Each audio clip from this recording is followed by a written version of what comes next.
Om Ajnanatimirandasya Jnananjana Shalakaya Chakshurunmilitam Dhena Tasmai Shri Gurave Namah. Om Namo Bhagavate Vasudevaya. This is one of the books by the Goswamis, Srila Rupa Goswami, and I'll just read a couple of excerpts. It's so helpful for the whole world to have this book.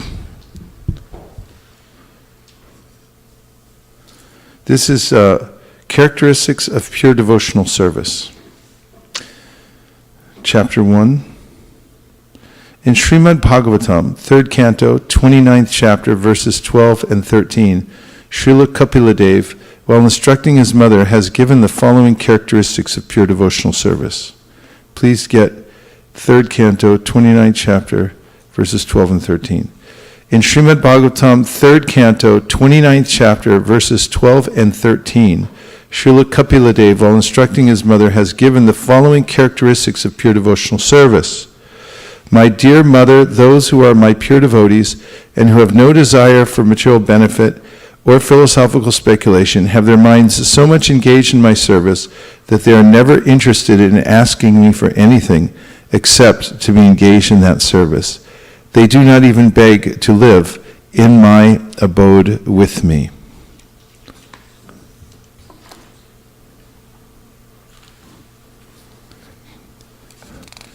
Madguna Shruti Matrena Mai Sarva Guhashaye Manogatir Vichina Yata Gangam Basam Budao Lakshanam Bhakti Yogasya Nirgunasya Hudaritam Haituki Avyavahita Ya Bhakti Purushottame. So the very beginning of the Nectar devotion, we're getting a definition of what it means to engage in pure devotional service. And then Rupa Goswami quotes from the Srimad Bhagavatam, which is the standard pramanam or evidence for presenting any theories, spiritual devotional theories. And before the verse that I just quoted, or just read, which was quoted by Srila Rupa Goswami, Lord Kapiladev, who's speaking to Devahuti, describes devotional service in the modes of material nature. And then he comes to this verse and tells what is devotional service that's beyond the modes of material nature. Did you give me the right verse? Yes. And so I'm going to read for you the verses before this so you get an idea for what is devotional service affected by the three modes of material nature. So this is Srimad Bhagavatam, Canto 3, Chapter 29, Explanation of Devotional Service, and we're starting with text number 1. Devahuti inquired, My dear Lord, you have already very scientifically described the symptoms of the total material nature and the characteristics of the spirit according to the Sankhya system of philosophy. Now I shall request you to explain the path of devotional service, which is the ultimate end of all philosophical systems. Devahuti continued, My dear Lord, please also describe in detail, both for me and for people in general, the continual process of birth and death, for by hearing of such calamities, we may become detached from the activities of this material world.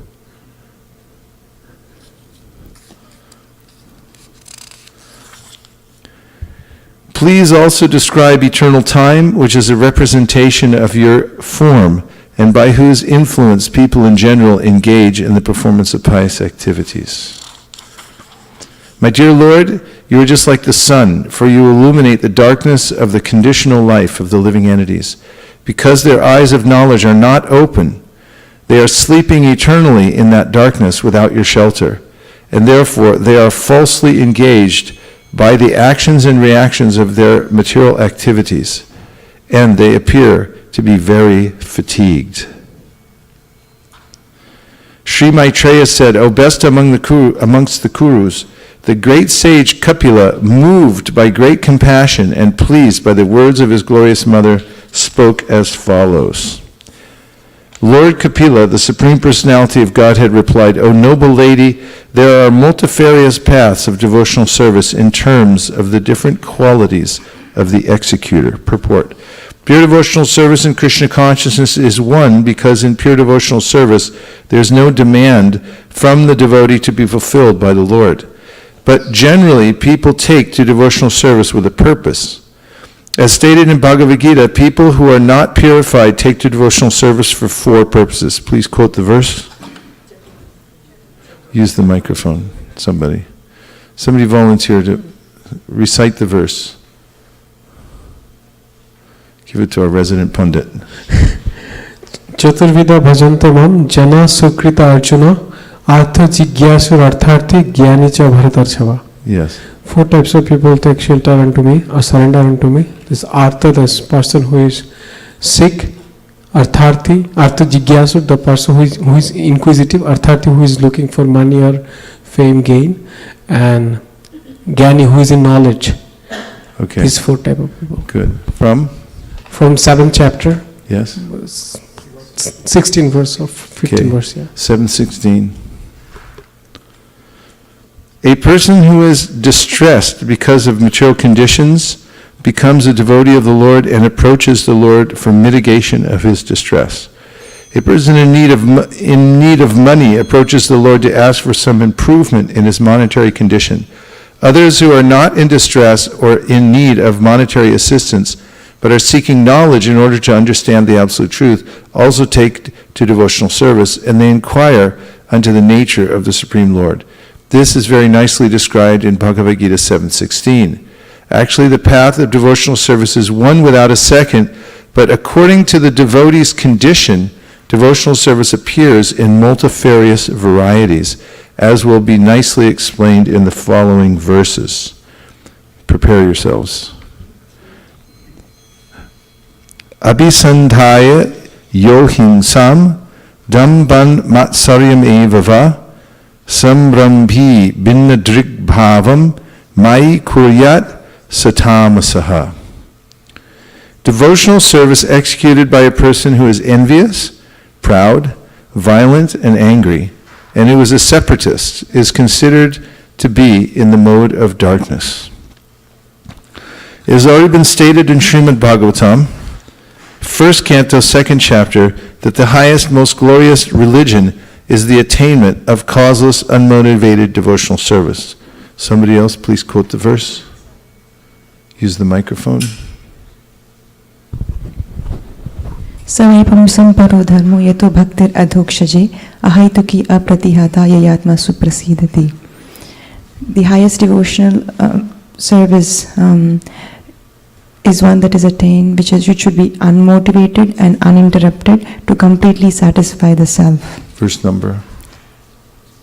1st canto, 2nd chapter, 6. Number 6. Good job. In pure devotional service, the only motive should be to please the Supreme Personality of Godhead. That is not actually a motive. That is the pure condition of the living entity.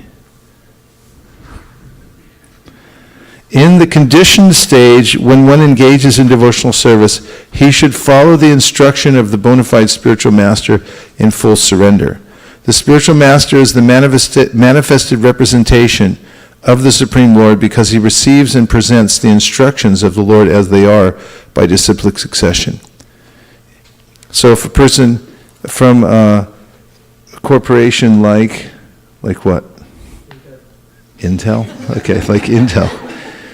Person is given power of attorney by Intel, and he comes to sign some papers for a acquisition. Because the person has been authorized, then when he signs the papers, it's binding because he's been authorized. So there's a sense of the representative of, when Prabhupada mentions the representative of the Supreme Personality of God, the spiritual master, someone's accepting the service on behalf of the company. So if that person thinks, I am Intel, or that this money's for me, then he'll be put in jail. Well, maybe not nowadays. But he should be. And so in a similar way, representative means to be a via medium, somebody who's doing something on behalf of, he's an agent doing something on behalf of another. The spiritual master, the manifested representation of the Supreme Lord, because he receives and presents the instructions of the Lord as they are by disciplic succession. Prabhupada also describes how a spiritual master is like an attorney also. So attorney knows the law, and spiritual master is supposed to know the spiritual theories as presented and given in evidence in the Srimad Bhagavatam, Bhagavad-gita, and so forth, and be able to resolve particular issues by comparing verses and instructions that have been passed down through Guru, Sadhu, and Shastra. It is described in Bhagavad-gita that the teachings therein should be received by disciplic succession, otherwise there's adulteration. Verse, please. Okay, someone other than our resident pundit.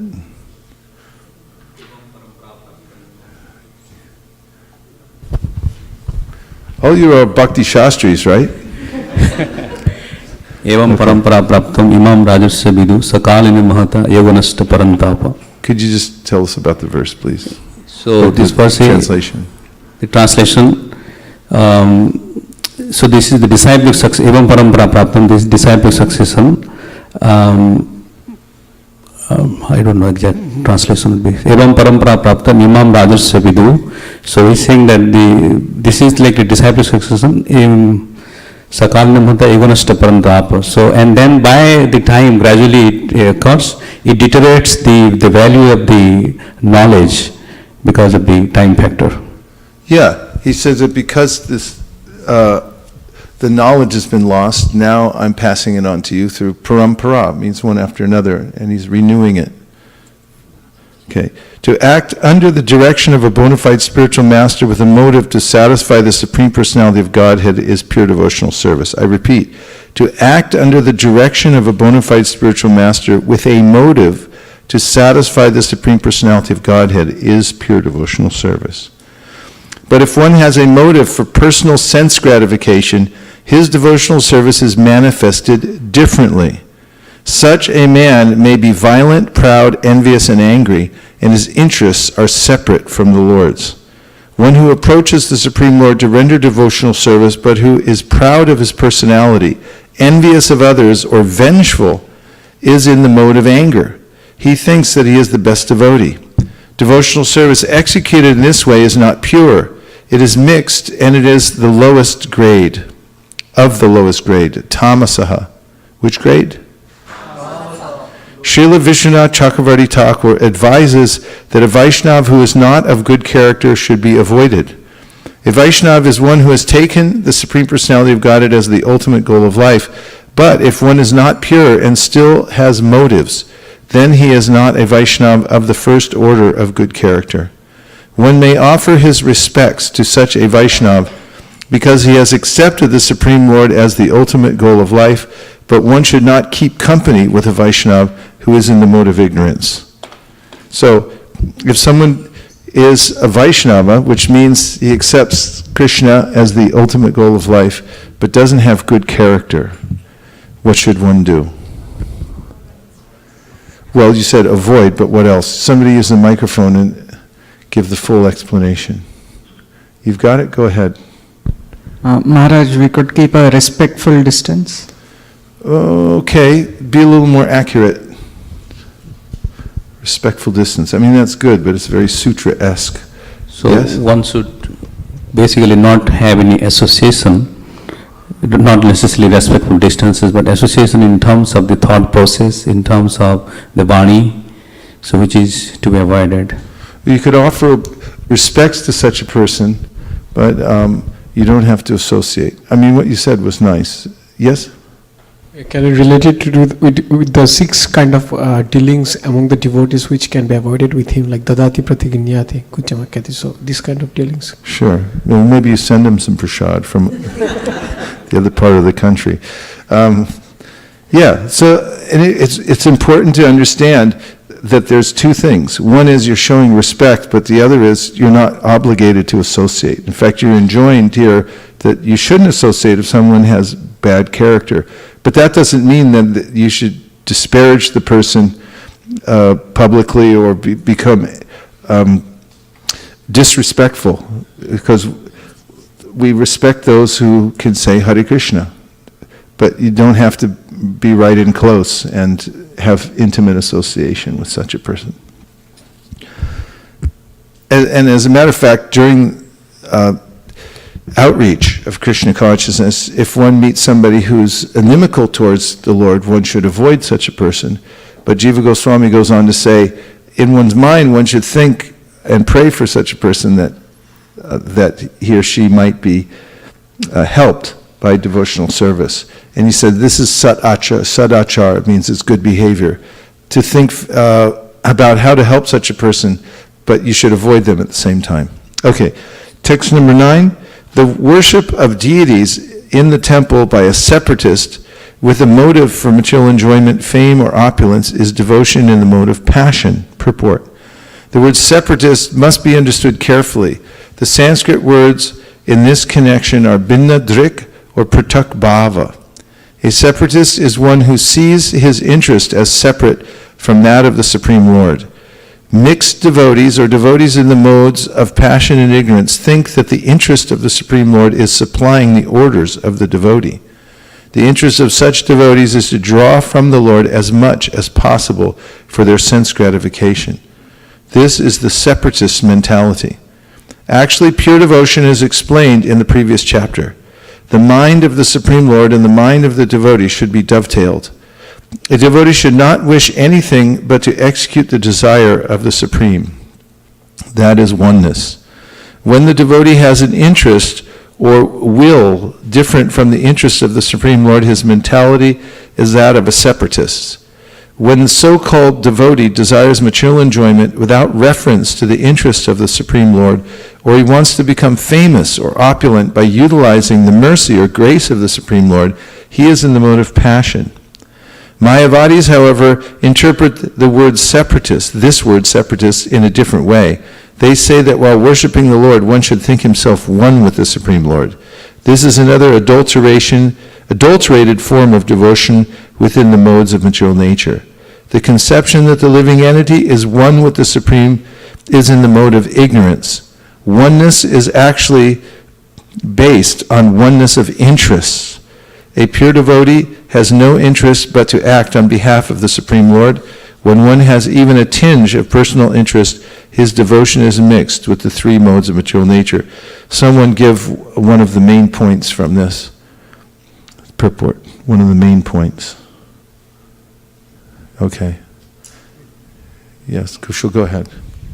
Hare Krishna Maharaj, separatist mentality. Yes. Separatist mentality is when one has will or intention which is not the same, which is not as per the interest of the Supreme Lord. That is separatist mentality. Okay, what else? Other main points? Yes. Pass the mic back. Another mentality is when you use the mercy of the Lord to gain material opulences. Yeah, very good. And?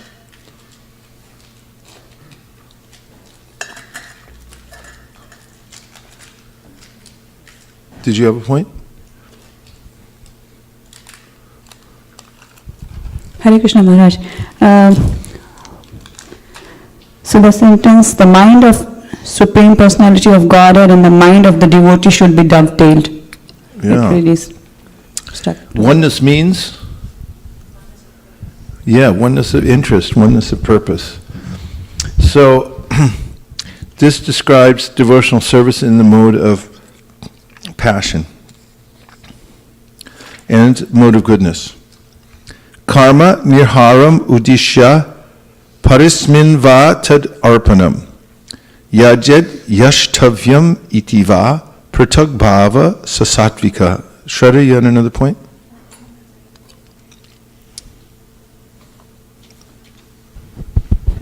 So Maharaj, in verse number 8 it said that if a person is proud of himself, he's in the mode of anger. So I always used to associate pride with passion. Somehow, pride. It's all related to that. Anyway, mode of anger is just a form of expression that Prabhupada used there.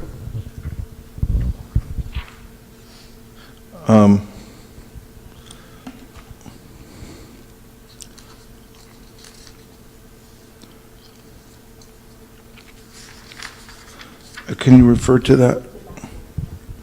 Number 8. One who approaches the Supreme Lord to render devotional service, but who is proud of his personality, envious of others, or vengeful, is in the mode of anger. It's just a way of expressing. It doesn't say if he's in passion or ignorance, but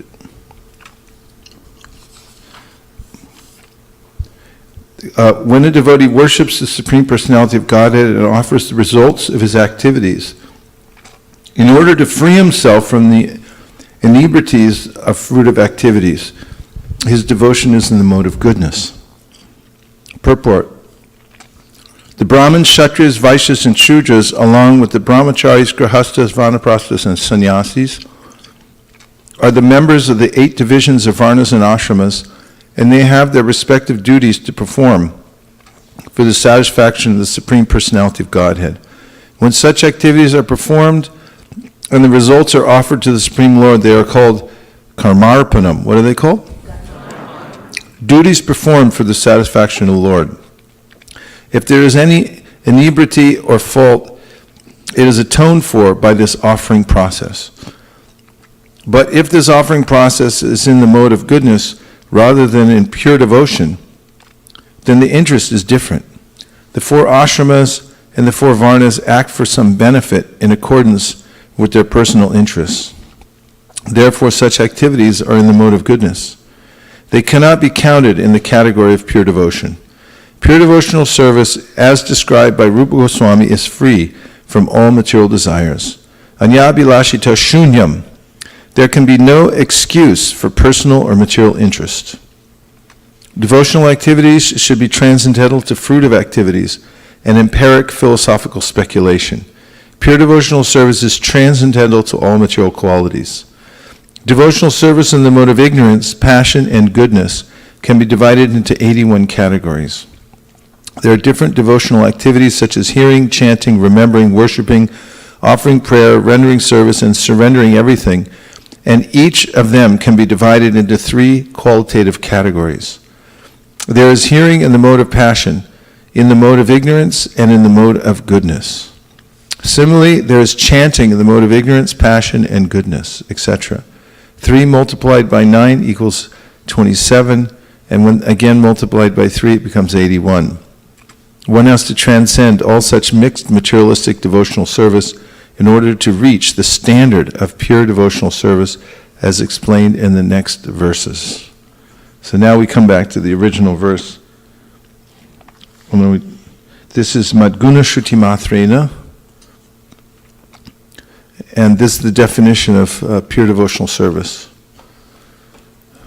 I'll say, please repeat. Madguna Shruti Matrena Mai Sarva Guhashaye Manogatir Avichchana Yata Gangam Basung Budao Lakshanam Bhakti Yogasya Nirgunasya Hudaritam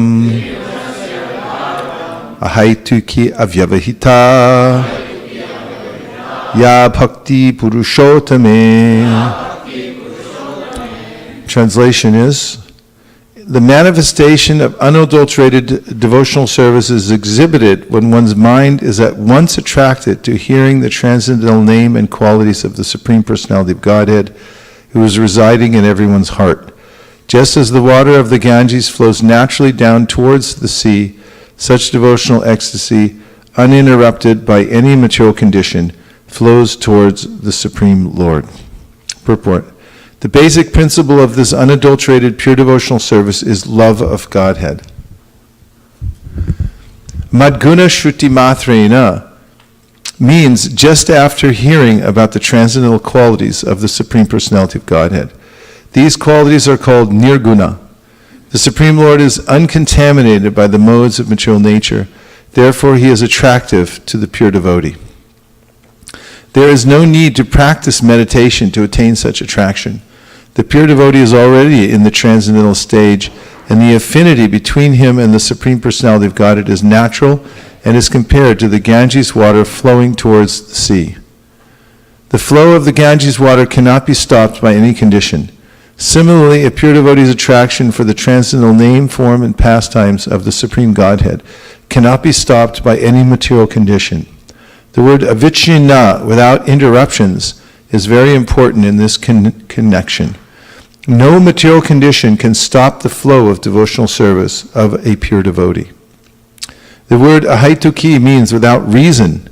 A pure devotee does not render loving service to the personality of Godhead for any cause or for any benefit, material or spiritual. This is the first symptom of unalloyed devotional service. Anyabilashita shunyam. He has no desire to fulfill by rendering devotional service. Such devotional service is meant for the Purushottam, the Supreme Personality, and not for anyone else. Sometimes pseudo-devotees show devotion to many demigods, thinking the forms of the demigods to be the same as the Supreme Personality of Godhead's form. It is specifically mentioned herein, however, that bhakti, devotional service, is meant only for the Supreme Personality of Godhead, Narayan, Vishnu, or Krishna, not for anyone else. Avyavahita means without cessation. A pure devotee must engage in the service of the Lord 24 hours a day without cessation. His life is so molded that at every minute and every second he engages in some sort of devotional service to the Supreme Personality of Godhead. Another meaning of the word avyavahita is that the interest of the devotee and the interest of the Supreme Lord are on the same level. The devotee has no interest but to fulfill the transcendental desire of the Supreme Lord. Such spontaneous service under the Supreme Lord is transcendental and is never contaminated by the material modes of nature.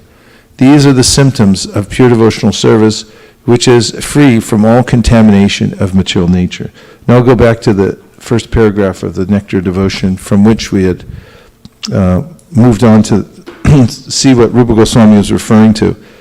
Characteristics of pure devotional service. In Srimad Bhagavatam, 3rd Canto, 29th chapter, verses 12 and 13, Srila Kapila Dev, while instructing his mother, has given the following characteristics of pure devotional service.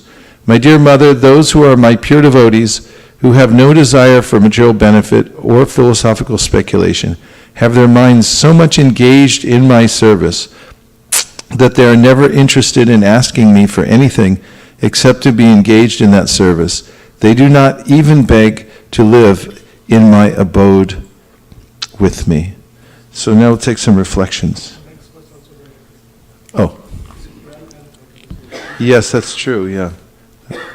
So the next verse, 13, that's 329:13. Salokya sharshti samipya sarupyai katvam apyuta diyamanam nagrananti vinamat sevanam jana. A pure devotee does not accept any kind of liberation. Salokya, sarshti, samipya, sarupya, or ekatva, even though they are offered by the Supreme Personality of Godhead. So those are all referred to in this first paragraph of the Nectar Devotion. And now we'll take some reflections. Yes.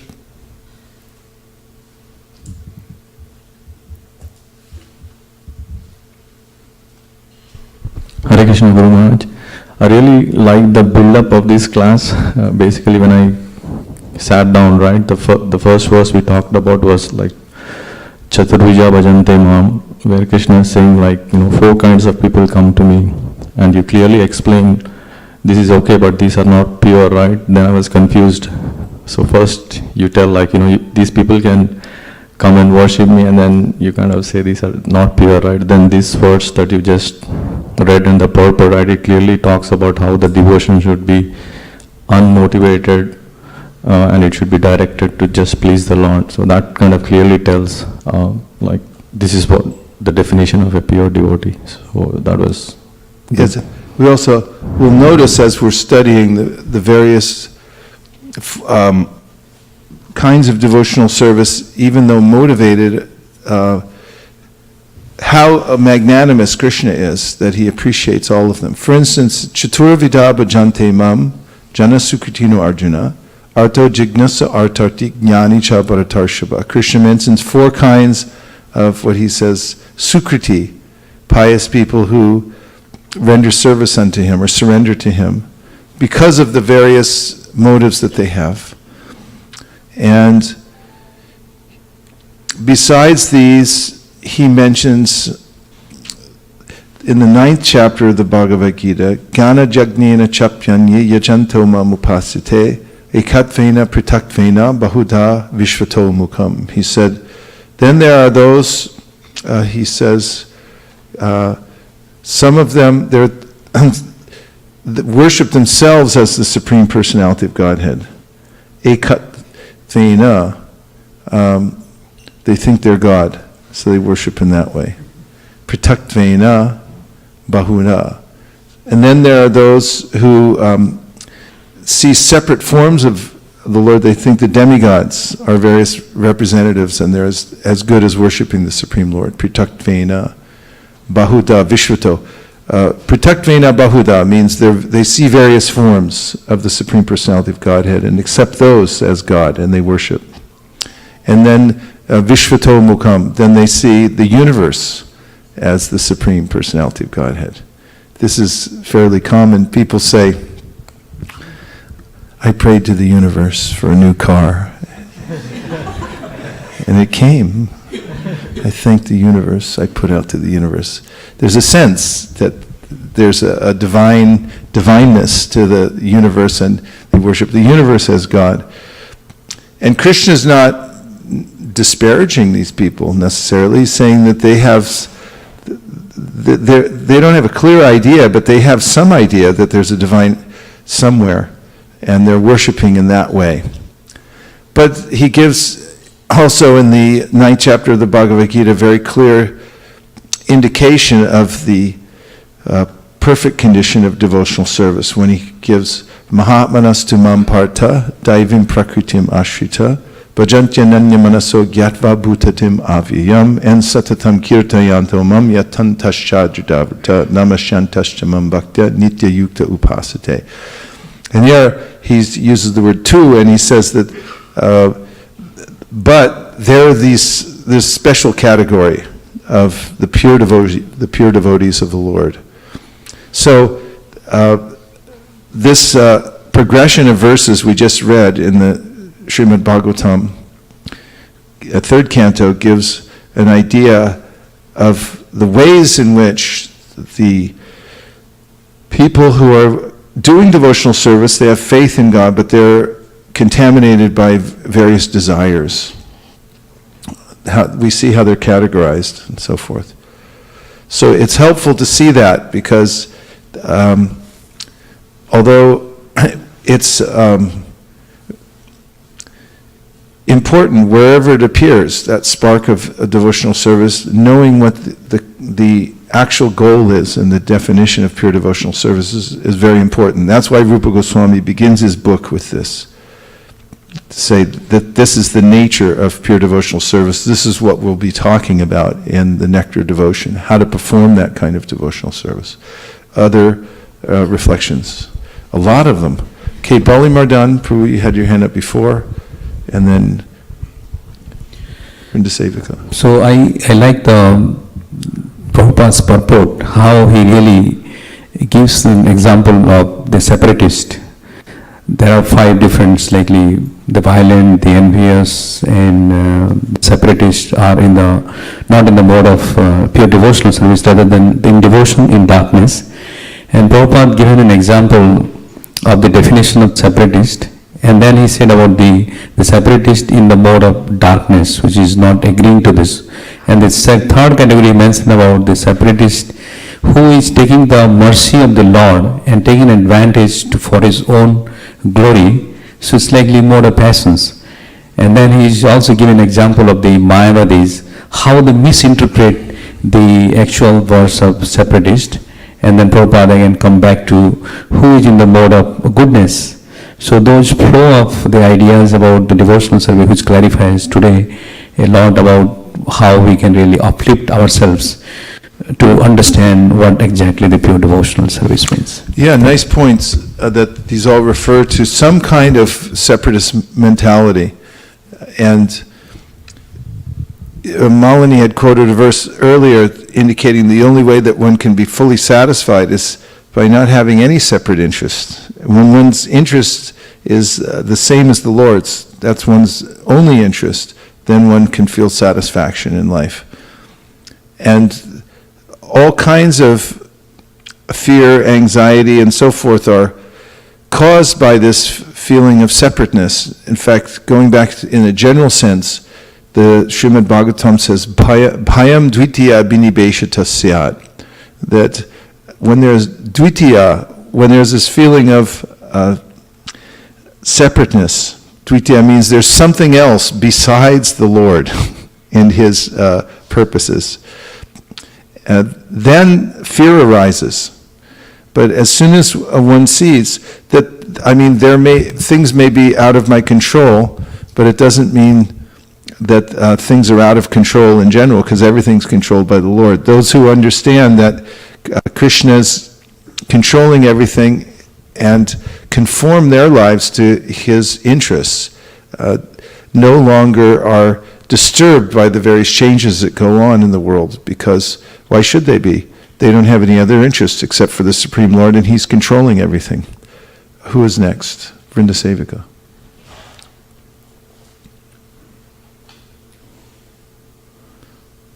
Hare Krishna. I was astonished by the number of different varieties of devotional service, like 81, depending on the modes. It's so subtle, and how we should identify, and should we identify and think about ourselves, introspect, and should we ask a spiritual master where we are, because it's so subtle, how to understand this. Yeah, that's a very interesting point. How to go to the pure level. In all the different aspects, hearing, chanting, remembering, etc., there's these various subtleties of the modes of material nature, or it can be done in the mode of pure devotional service. Thank you. Yes. 1, 2. I just noticed this analogy of the Ganges flowing into the ocean. We did twice, once in Queen Kunti's prayers, where she says that, let all my attention be drawn to the Lord without any hindrance. And again, now in the definition, where pure devotional service is being said, that it is characterized by, all your focus going to the Lord, similar to Ganges flowing towards the ocean without any obstacles. So I just noticed that thing. Yes. This is the characteristic. It's not calculated. The mind just goes there without any other consideration. We have from the internet. Okay. So we have Shiv from the Facebook. There is Fernando Rico, and he says, "Uncle, I love you." Thank you. You just made my day. Thank you for coming to New Raman Reti. I was very impressed by New Raman Reti. I hadn't been there in a long time, hadn't thought about it so much, but Krishna is so kind to purify me. He brought me there to see a higher quality of devotional service by the residents there. And they're so full of love and affection that when you go to New Raman Reti, everybody comes out from everywhere to offer you prasadam, some, Krishna Katha and so forth. It's a remarkable community. I think maybe by the power of New Raman Reti, the whole world's just still holding together despite all the other things that are going on. And then we have Bhakta Thomas. He sends his Hare Krishna from the frozen north. Oh yeah. And he says that no material condition can stop the flow of the devotional service of the pure devotee. That includes the frozen north, right? Good work, Bhakta Thomas. Can I share one reflection? Yes, please. So I was, since we are sonic philosophy, I was concentrating on the word Shruti. So it said Mat Guna Shruti Matrina. And I was thinking about the pastimes of the wives of the Brahmanas. And they had just heard about Krishna at the bathing ghat, or where they went and they became devotees. And also Krishna says in the 13th chapter of Bhagavad-gita that some people are not very conversant with this, but they hear about him, and then just by hearing about his qualities, 1326. So they just they become devotees, and they also then attain perfection eventually. So the power of hearing, just focusing on that.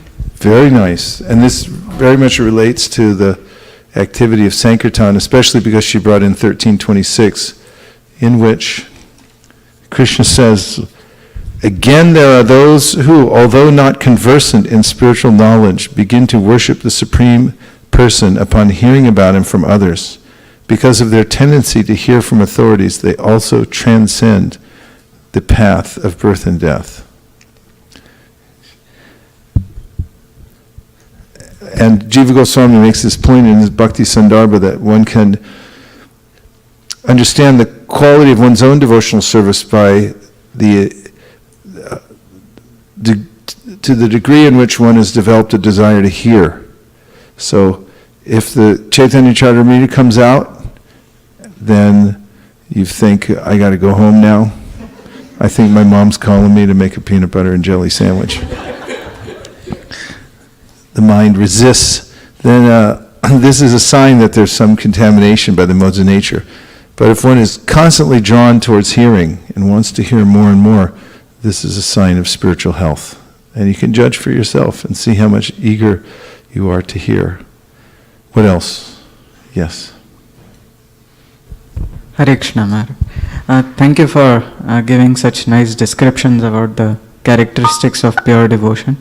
So, one question that came to me is, when we get to know about these characteristics, we naturally want to pray for them, but while praying, sometimes also this thought comes that, oh, am I even qualified to pray for this, or am I being impudent while trying to pray for these qualities? So how do we take the approach from that point on? How should we pray for these qualities of pure devotion?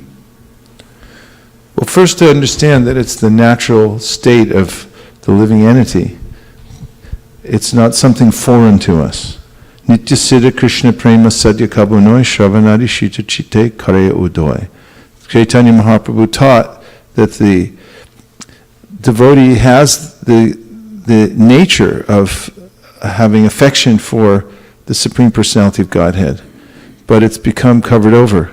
So it's not something extra that we're getting, it's something inherent, and we're simply coming to the state of purification. A living entity who becomes purified then naturally has these qualities arise. And also we can depend on the great souls and repeat what they've said. This is a recommended process. As we did this morning, we recited Queen Kunti's prayers, and if we follow in their footsteps by reciting what they've said and then trying to imbibe the same kind of feeling as we're saying, then we'll be helped in a number of ways. First, by saying the right things because they've been said by liberated souls, and second, by trying to emulate their mood. Krishna will empower us. But it's not,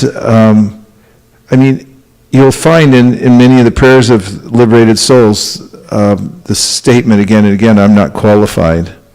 I'm not even qualified to approach you, and so forth. And this is one of the moods of pure devotional service also.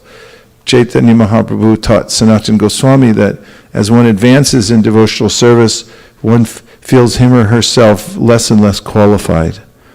Even though that person is becoming more qualified, he or she feels less qualified. So it's a natural state of humility. It's not that one advances in devotional service, then one becomes conceited and says, I'm the best devotee or something like that. All the devotees will say, I'm the lowest. In fact, when Narada Muni was looking for the devotee who had received the most mercy. He went to various devotees and glorified them, and each one of them pointed to somebody else. And each one of the devotees gave very intricate reasons why they weren't qualified to receive any praise for devotional service. Prahlad Maharaj, who's the paragon of this selfless, pure devotional service, said, well, actually, the Lord wasn't, he didn't. You'll notice that he just came for a little while, and it was, I really didn't deserve it, and others will defer. All the others, this is in the Bhagavad-gita. So that's the mood of the devotees anyway. At the same time, one should not consider oneself to be permanently unqualified, because this is also not the case.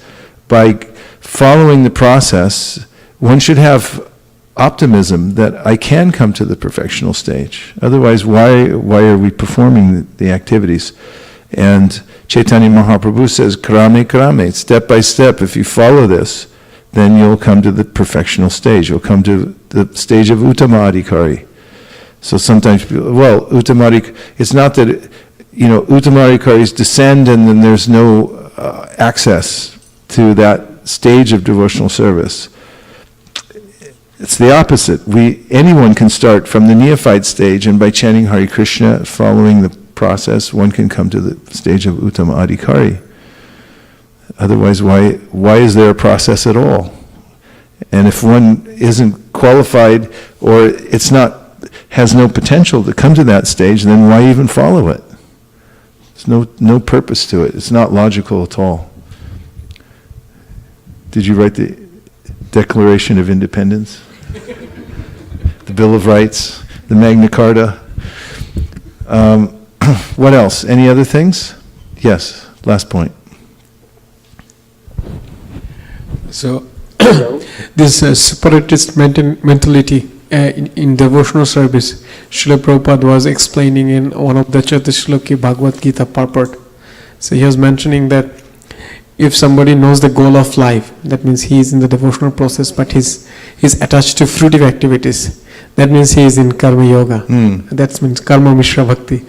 Somebody takes pleasure in mental speculation, even if he knows what is the goal of life is Krishna, that is Jnana Yoga or Jnana Mishra Bhakti. But somebody who only seeks Krishna by his devotional service, he is in pure devotional service or Ahituki Bhakti. So I think yes, excellent points. And we're advised to, from whatever situation we're in now, continue with the process of devotional service and gradually come to the stage of pure devotional service. Stane stita shuddhikatam tanuvan manobir. This was a verse that was highly respected by Chaitanya Mahaprabhu. Of course, he respected all the verses of the Bhagavatam, but he picked this one out as being instructive. This verse says, Jnani prayasamura pasya namanta eva jivanti sanmukharitam bhavadiyavartam stane stita shuddhikatam tanuvan manobir hi prayaso jitta jito pyasitais trilokyam. And that is, one should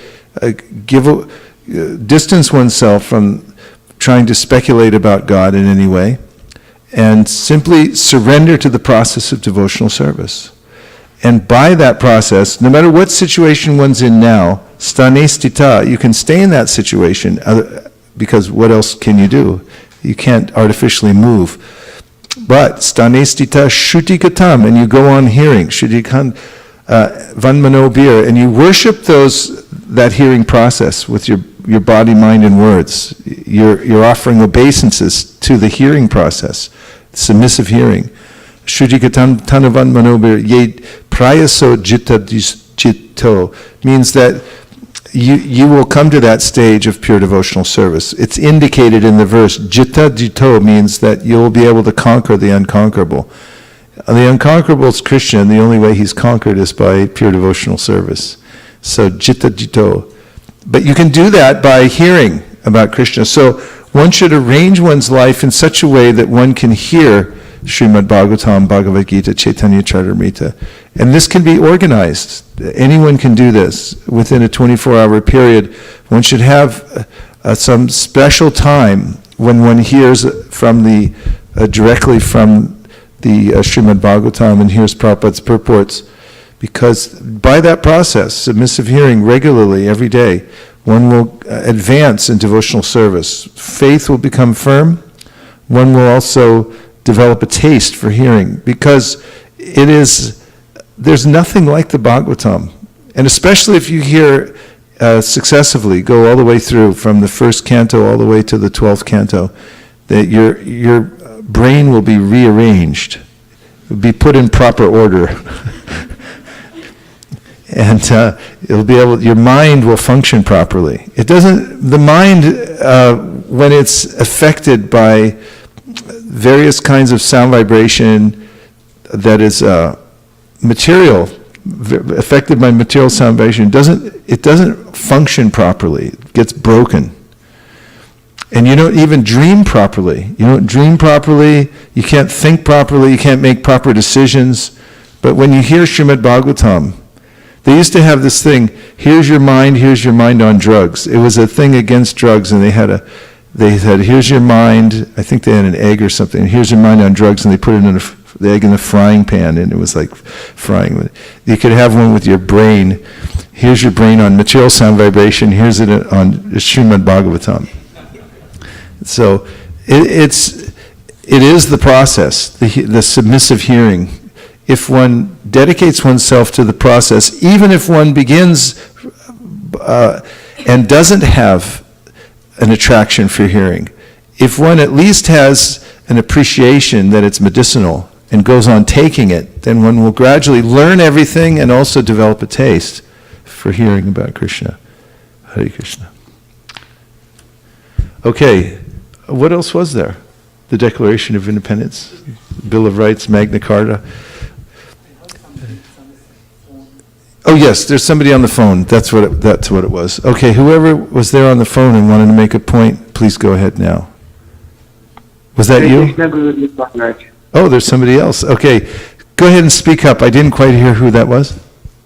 That's all right. This is Abhijit from Dallas, Texas. I have a question for you. I was just reading the Gita, and I'm referring to the transcendental knowledge in which Krishna says, mam prapadite tam sataiva bhajami aham mama varta mano vartate manushya partha sarvata. Krishna says, all who surrender unto me, I reward them accordingly, and everyone who follows my path in all respects, O son of God.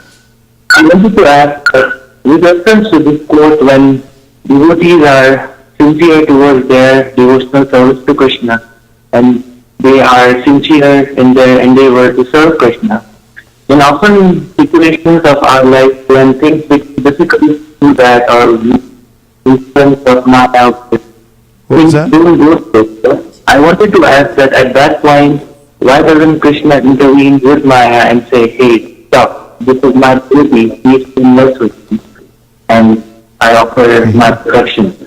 If I understood you correctly, see, you're breaking up, so it's a little difficult for us to hear everything, but from what I gathered so far, you quoted from Bhagavad-gita, Ye yata mam prapadyante tam stataiva bhajamyaham, etc. In this verse, Krishna says that as one surrenders to me, I reward him accordingly. And then you said, what about a situation in which one is performing devotional service but is engaged in worldly activities at the same time? I said when devotee is engaged in pure devotional service of the Lord, and oftentimes is unable to do that under influence of Maya, and is taken away from the devotional service, I was curious at that point, why doesn't Krishna intervene with Maya and say, hey, stop, this is my devotee, and please do not mess with my devotee. He does intervene. Yes, he does intervene, and that's why there are numerous references in Shastra to the way in which Krishna intervenes. In fact, Narada Muni Navajano Jata Katanshana Vrajan Mukunda Sevan Yara Angar Samshritim Smaran Mukundang Rukabu Haram Punar Vihatami Chenna Rasagra Hojana. In this verse, Narada Muni says, could you bring me the verse, please? He says that when somebody is performing devotional service, but then falls down from the process of devotional service. He doesn't undergo material existence like a normal person. In fact, there's an interesting commentary in this. We'll hear Prabhupada's. Vishwanath Chakravarti Thakur comments that after somebody's taken to devotional service and has experienced it, tasted pure devotional service, even if he falls down from the process, he can't forget because he's haunted by the ghost of rasa. The ghost of rasa. He's haunted by the ghost of rasa. He can't forget Krishna's lotus feet. He's like, no matter what he does in the material world, I go, damn, this is no good, but I can't stop it. No, Navaitano. Oh, there it is. Okay. My dear Vyasa, this is 1:5:19. My dear Vyasa, even though a devotee of Lord Krishna sometimes falls down somehow or other, he certainly does not undergo material existence like others, fruitive workers, etc., because a person who has once relished the taste of the lotus feet of the Lord can do nothing but remember that ecstasy again and again. And Vrinda will read the purport for us.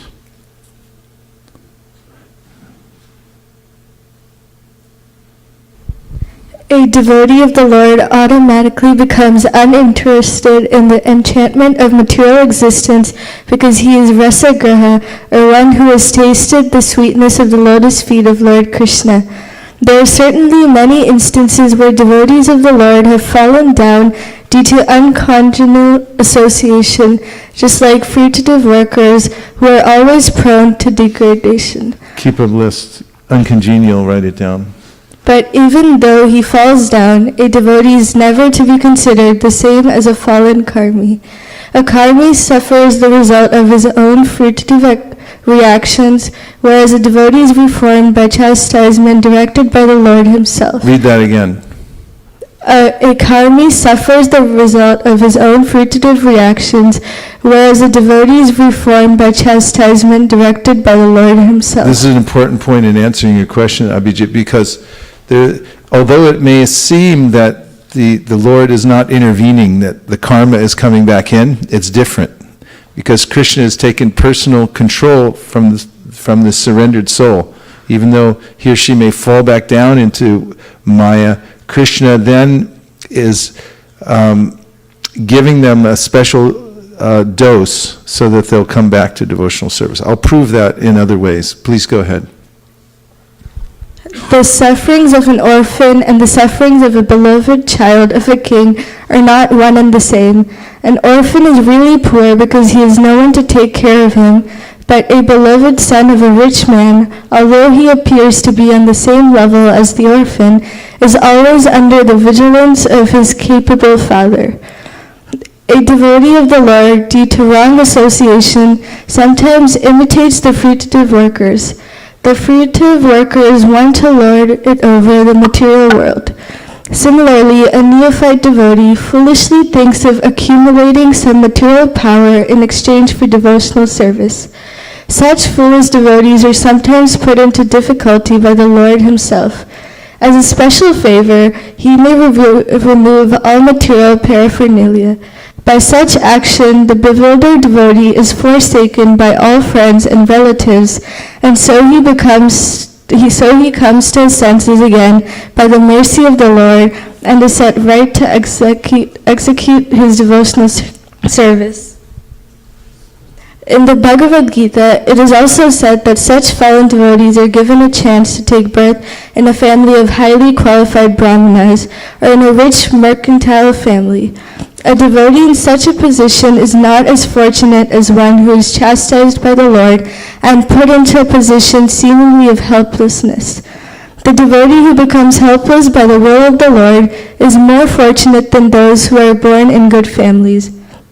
The fallen devotees born in a good family may forget the lotus feet of the Lord because they are less fortunate, but the devotee who is put into a forlorn condition is more fortunate because he swiftly returns to the lotus feet of the Lord, thinking himself helpless all around.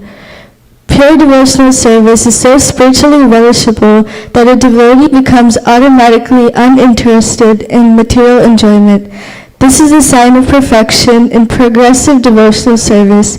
A pure devotee continuously remembers the lotus feet of Lord Shri Krishna and does not forget him even for a moment, not even in exchange for all the opulence of the three worlds. Well done. Thank you. So this is one piece of evidence that the devotee who, although engaged in the process of devotional service, falls down from the process, does not become forgotten by Krishna. He's not a forgotten person. Krishna never forgets us, but he instead intervenes in our life in various ways and to rectify us. So one may think that, well, why? It's my own conception of what I should have in life and the way my life should be. That's not always accurate. Krishna has a better idea of ways in which to organize our lives so that we're going in the right direction. Like, have you ever tried to help a little bug who's running free in your house or on a public path, and you say, look, it's not a good area for you. You're in a bad place. Somebody's going to step on you. And you go over to help, and they go, yeah, leave me alone. I want to be here. And it's like, no, you got to move over this way, a little further, get on a bush, something. And they'll resist. They'll go around and up and down. And the bug's thinking, this guy is really torturing me. So Krishna is like, okay, you're on a place where you're going to get smashed. So I'm going to move you a little bit over here. It's like, yeah, leave me alone. I want to live here. How come I can't have what I want? It's like, you can have what you want, but not over here. It's all over here.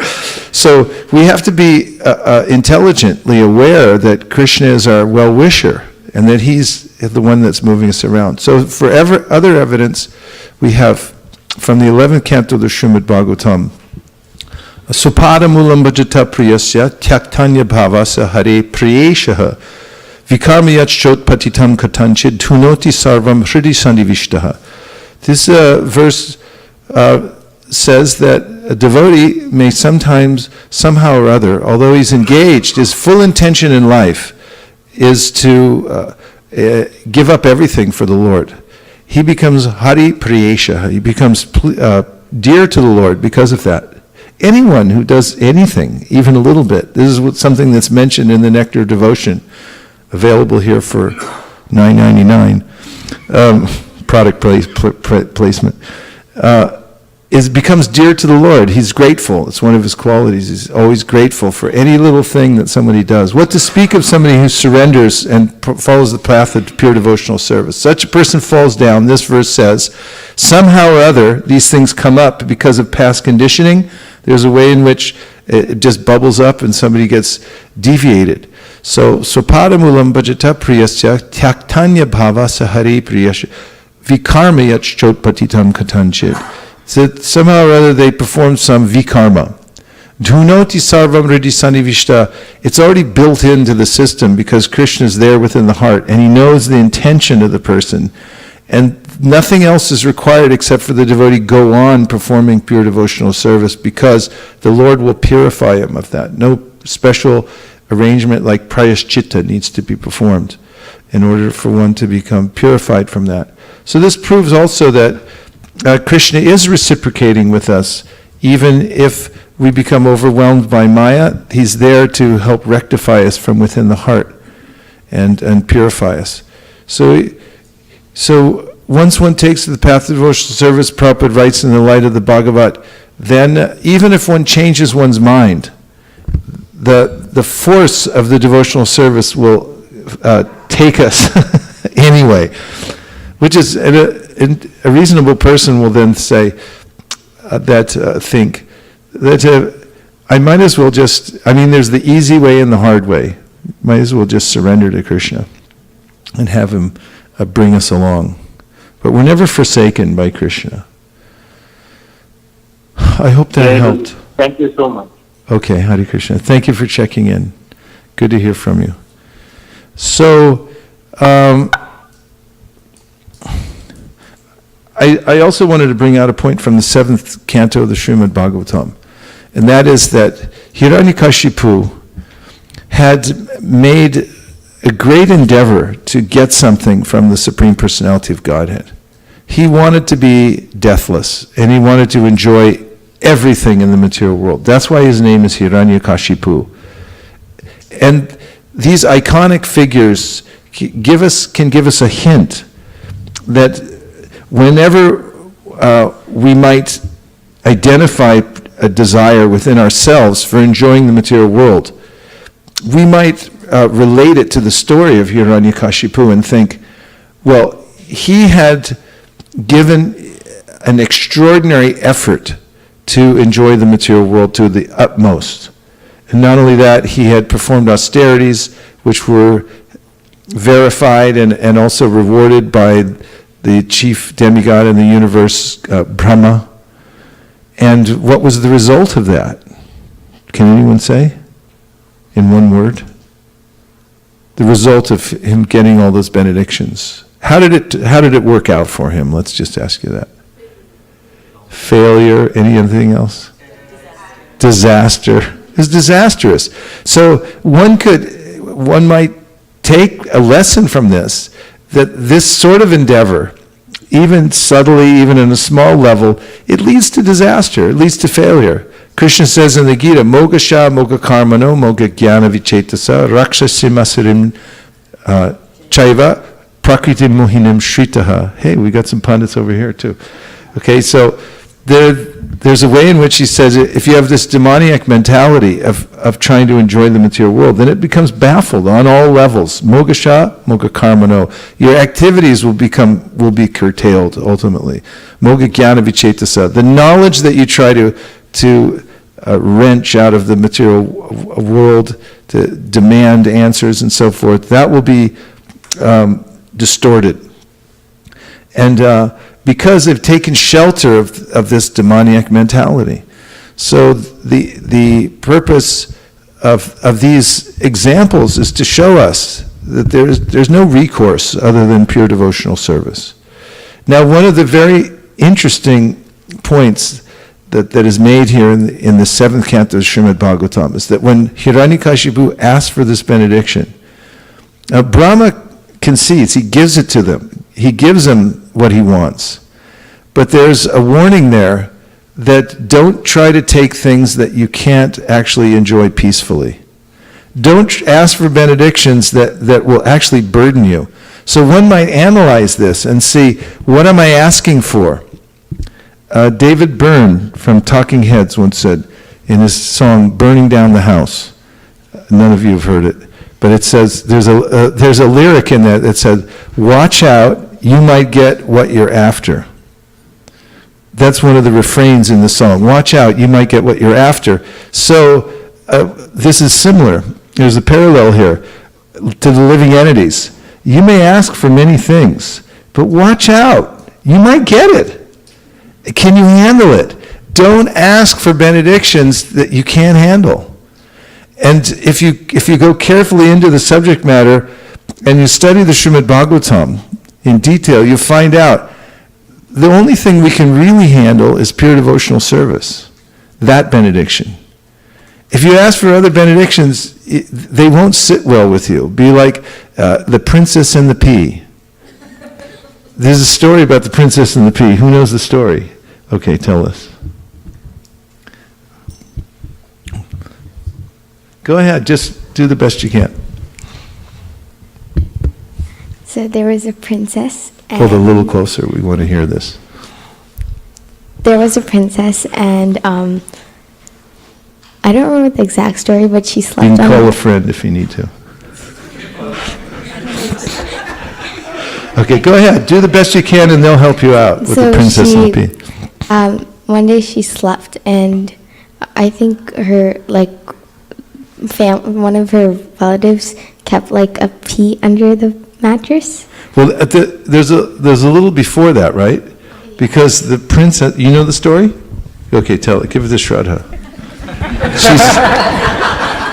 She's a grown-up kid. Okay, go ahead. No, but these stories are very instructive. They're important. So here it is. So this is the story of a prince who wanted to get married to the softest person in the world. So they went about looking for it, and then they finally found a princess. And the test was that they had She was put on top of many, many mattresses, and they put a little pea pod right underneath at the bottom. And she said the next day that she was not able to sleep because of the pea. But they were testing many people, right? And some of them, no problem. But then, yes, there's more. This story is taken from Betal Panchabhingshati. There is a famous Sanskrit literature. Yes. The same kind of story is there. Like where Brahman had 3 sons. So they were very sensitive. They were taken to the king. So the king was like, the king was telling that I will award the person who is most sensitive among these 3. So he was testing the sensitivity. So when they were eating, one person was telling this rice is very smelly. I feel like the smell of ashes from this rice. Then the king was telling, I don't feel anything, or nobody objected about anything. Then he asked the person who supplied the rice, and he told, okay, this rice was actually produced in a place which is very close to crematorium. So that is practical that, he is telling that. Then the second person, he was telling like he was smelling a flower, and he was telling this flower is not smelling as good as it's supposed to be. Something is there which is contaminating this flower. Then they found that the earth in which that flower is produced, that earth is like not clean or proper. It's a place of garbage, something like that. And then the third son, he was sleeping. He could not sleep because there was a needle at the bottom of the bed, and he felt like it's itching me, it's chewing me. So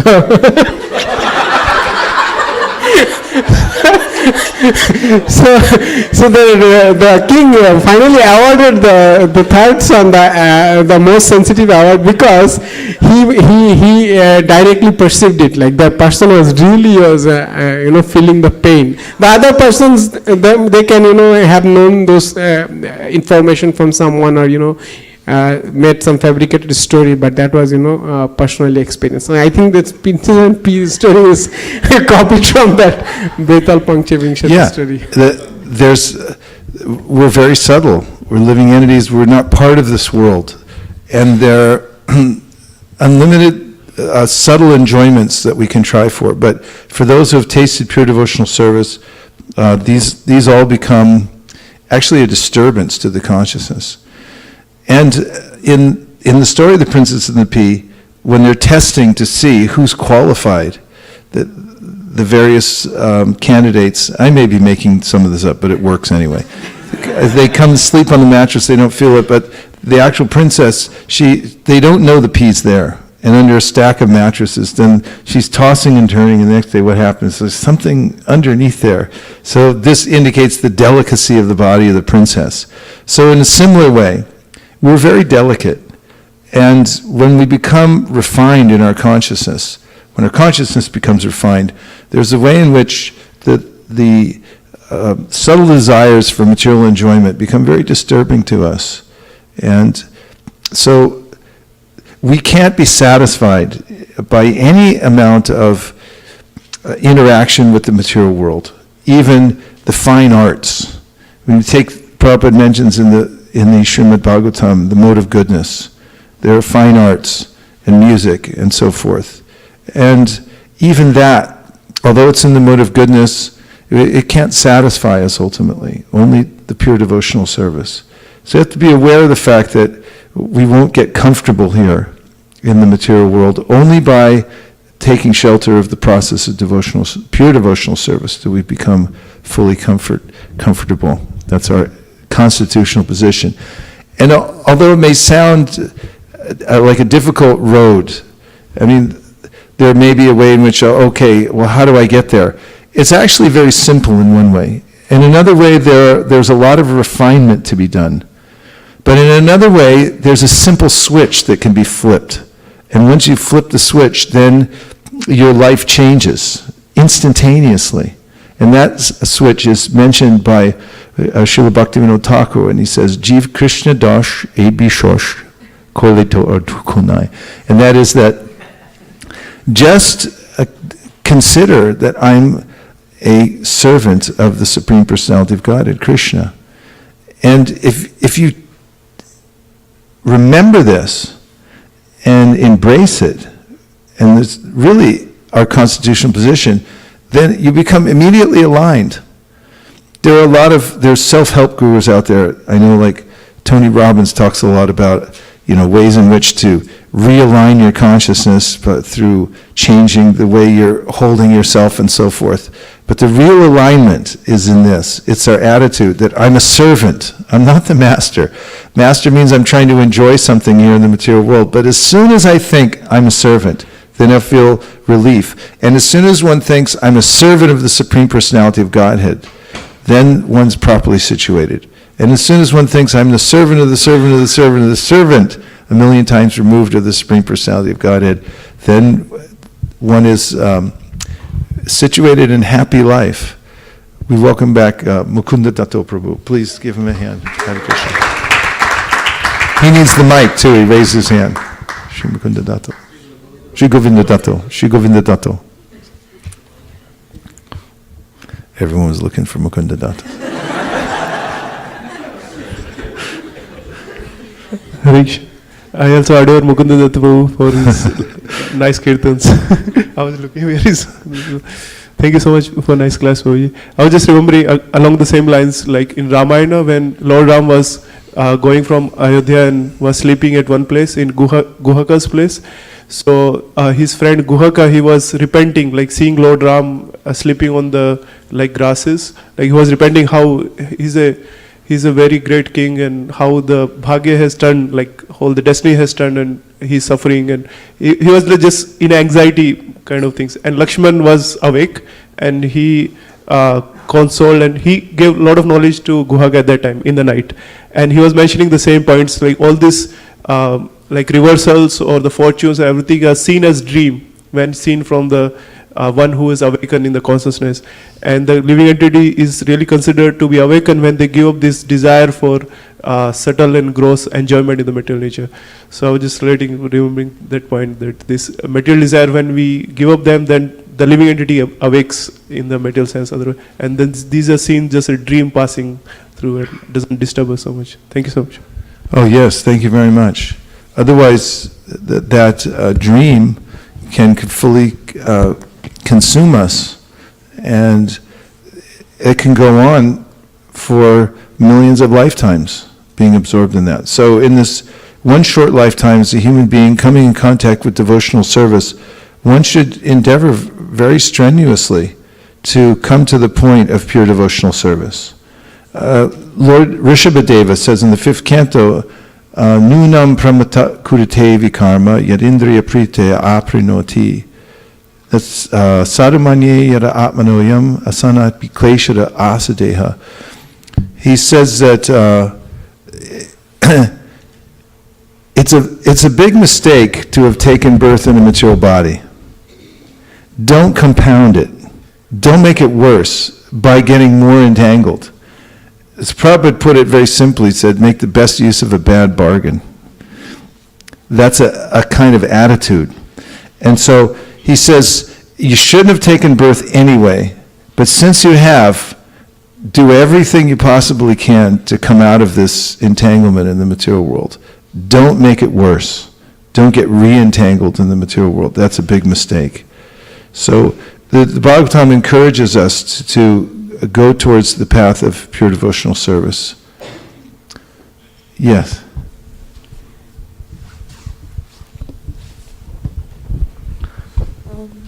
Hare Krishna Maharaj, I had another point from the Ramayana, is when the Vibhishan, Ravan and Kumbhakaran, they were asking for boons. And Kumbhakaran and Ravan... Microphone goes below the mouth, not above. There. Kumbhakaran and Ravan, they both got what they wanted, or what they said, but then it wasn't necessarily what they eventually wanted, was immortality. But Vibhishan, he only asked for devotional service, and Brahma gave him the boon of being immortal. There you go. Actually, I was just listening to a lecture of Prabhupada this morning, and he was saying if you take to this life of chanting Hare Krishna, you'll never want for anything. Everything will naturally come, and you'll live in a life of abundance.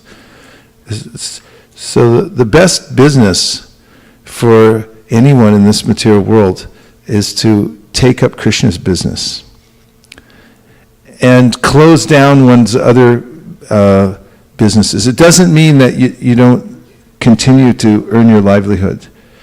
By having the intention of developing pure devotional service, that will eventually pervade all of your endeavors in the world. As much as possible, in a practical way, one can engage oneself in Krishna's business. And very fortunately for us, we have a very clear business plan laid out for us. Chaitanya Mahaprabhu was engaged in activities that everyone can relate to, as far as spreading the Sankirtan movement. There's employment for everyone. And if elected, I promise, jobs, jobs, jobs. Because in the Sankirtan movement, there's the mission statement to expand unlimitedly. And therefore, there are positions for everybody who wants to be a part of this. Prabhupada mentions in Kriyasu Yatash Charanada Vindayo in the Srimad Bhagavatam verse that this Kriyasu, working practically for spreading Krishna consciousness, is a way that one can become fully absorbed in Krishna's purpose, to become one with him by taking up the mission of Sankirtan. You become one in purpose with Krishna, because Krishna's ultimate purpose for the material world is to give everyone an opportunity to go back to Godhead. And if you simply cooperate with that mission, then you're also aligned with his purpose. So it's a very practical way in which one can control one's mind and get the full mercy of the Lord by joining Lord Chaitanya's mission of Sankirtan. So Chaitanya Mahaprabhu sent devotees out.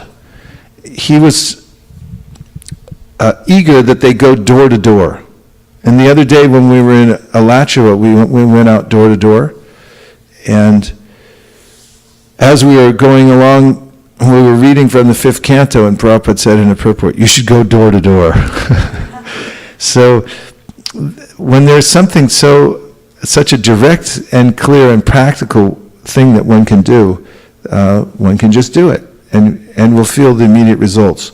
First place we went was a little shopping mall, and there was an ice cream shop, or maybe it was yogurt or something else. I didn't really notice in detail what it was, but they were definitely selling some kind of ice cream type product.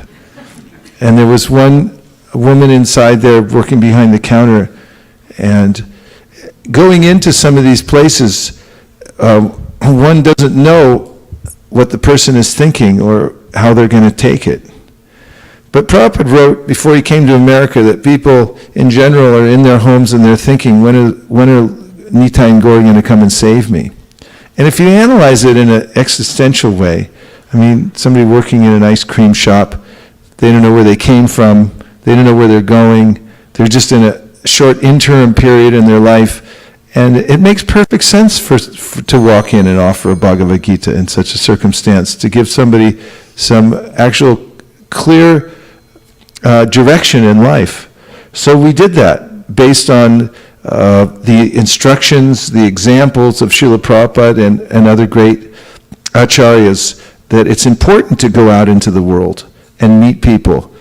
And you have to have a clear frame of reference to know that you're not disturbing anything. You're doing good. It's not a disturbance to the world, because the world's already disturbed. It's not you that's disturbing it. If somebody thinks it's a disturbance, it's because they haven't understood what your purpose is. And Prabhupada wrote a letter, which I have on my wall at home, some of you may have seen, and he described how the material world is like an insane asylum. And if you go to a place where people are mentally deranged and you spend some time, and I've done that myself, hopefully, I went to visit somebody. Everyone has an idea of, they have a misguided idea of who they are. Like some people, they think they're Napoleon, somebody else. My father was in an Alzheimer's home in Walnut Creek, so I used to go over and see him every couple days. And the people in there, including my father, they had a misguided understanding about who they were and what was going on. So Prabhupada describes the whole material world as like that, because we're not actually the identities we've assumed. It's a mistake.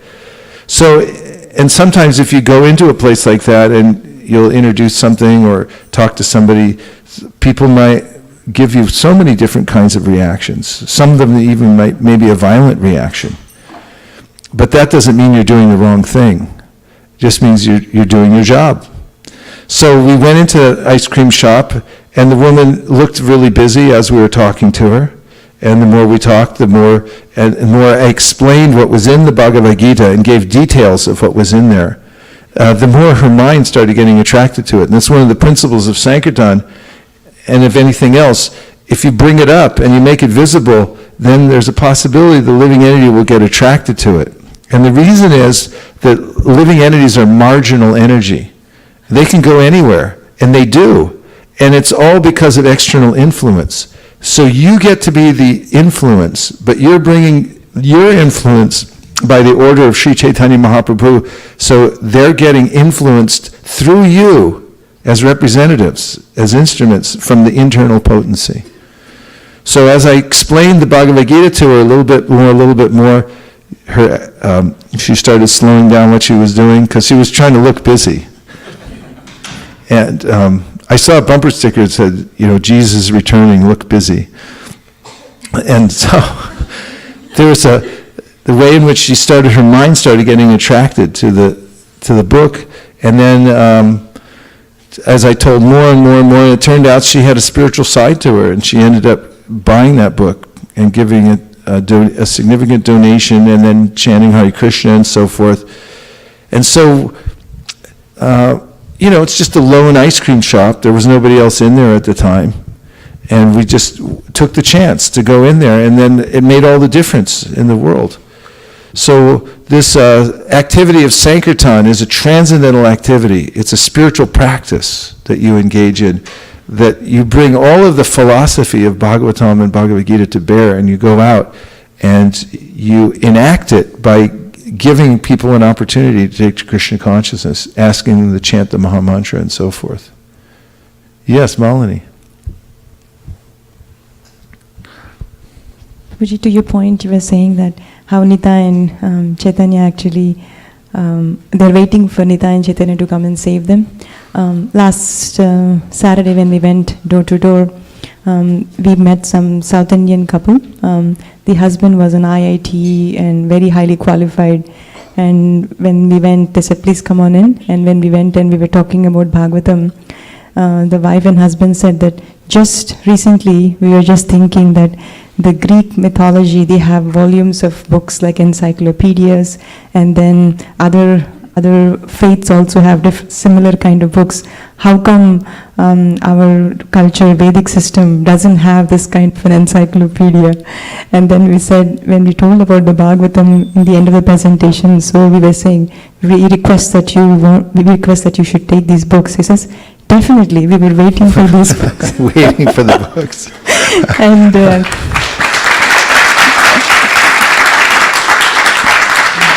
And we said that it's $250 is a suggested donation for printing and shipping. Anything over that, whatever you want to donate, it's up to you. And then he said, definitely we want to donate, and he gave $400 for a Bhagavatam set. But as you said, they were waiting for these kind of books. And their daughter, when we asked them to read the books, just an introduction after the installation, they were reading it so fluently, so we could understand that they were avid readers. And the daughter took one canto, the 8th canto, and she said, Mom, I bet that I will finish this in one day. So it was so nice to see that they were waiting for these kind of books to come to them. Yes. So this is the kind of life that we've been given. It's a blessed life to be able to follow in the footsteps of the pure saints and acharyas, and to have a system that is clearly chalked out for us to follow every day, and therefore we can see if we're following or not following. And then also we have a livelihood. And the best livelihood of all is to give oneself fully to expanding the Sankirtan movement. To take responsibility to do this. Responsibility is a kind of austerity because it's uncomfortable to have to step up and be the one who made a choice.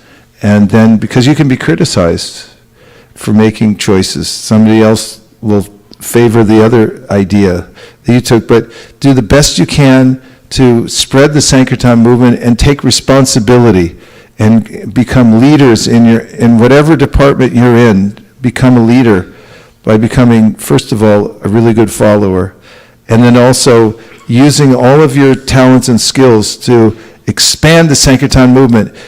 That's the only game in town, actually, in Kali Yuga. Everything else is just, well, I could say some really heavy stuff to end the class. And I have before, but it's kind of a waste of time. Other things. They're necessary to keep body and soul together, and that's permitted. So no problem there. But one's heart and soul should be into the Sankirtan movement, preaching Krishna consciousness for the benefit of others. Then one will become happy and successful and abundant in all areas of life. And one should also cultivate pure devotional service and realize that any other benediction that you ask for, you will not be able to handle. You'll be the princess in the pea. You'll always feel uncomfortable no matter what you get, unless it's pure devotional service. Thank you very much. Om Tat Sat.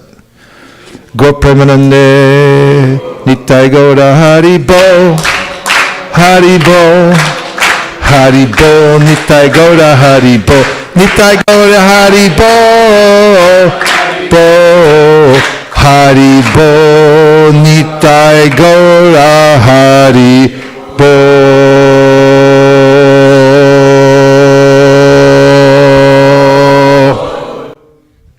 Vanchakalpadrishcha kripasnabhevacha patitanam pavanibhyo vaishnavebhyo namo namaha. Nachariyar Marman, Nachariyar Marman, Nachariyar Marman, Nachariyar Marman, hey, Nachariyar Marman, Nachariyar Marman, Nachariyar Marman, Nachariyar Marman.